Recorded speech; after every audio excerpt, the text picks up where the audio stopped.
So quick disclaimer, this video is inspired by a Dorkly article, which I will link to down below, that presented a very interesting question. It was, does Toad have a hat, or is his entire head just a mushroom? I never considered that before. I always thought it was a hat. And while there's already enough canonical evidence to suggest that it is a hat, with pictures and screen grabs of certain dialogue, I thought I would just cement it right now and take a look underneath a whole bunch of hats of Toad throughout all the years in 3D gaming. And what did I end up discovering? Well, it's kind of interesting actually. For some reason, Toad never has a bald head in any Mario game. Now, in early games and just in general, it does make sense. You kind of save on unnecessary rendering when you don't model his entire head. No one's gonna see it, right? Well, there is two things that are a little bit strange about that. One is that if you wanted Toad's quote-unquote hat to move around, wobble a little bit, have a bit of physics, chances are, at least in one instance, you'd want to at least have a bald head for Toad just in case. But no, the exact opposite is the truth here. In some cases, and not most, by the way, it's the hat that will be fully rendered all the way around instead of his head, every single time.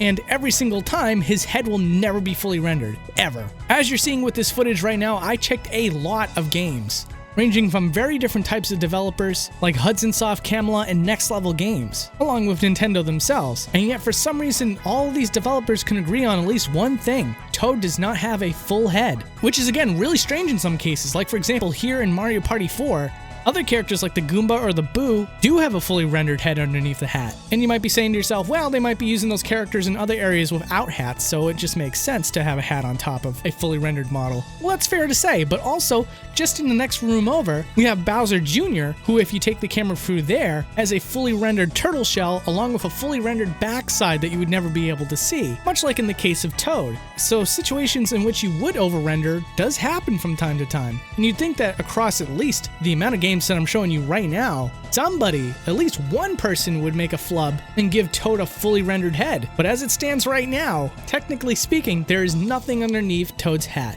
If you like Toad and you like Nintendo, I definitely recommend checking out my Super Smash Bros. For Wii U episode. 24 minutes of footage just like this, answering many questions and showing you many things from many different stages. And those of you who are waiting for a full episode, I should have Heavy Rain coming out as the next one, so stay tuned, and I'll see you next time. Take care.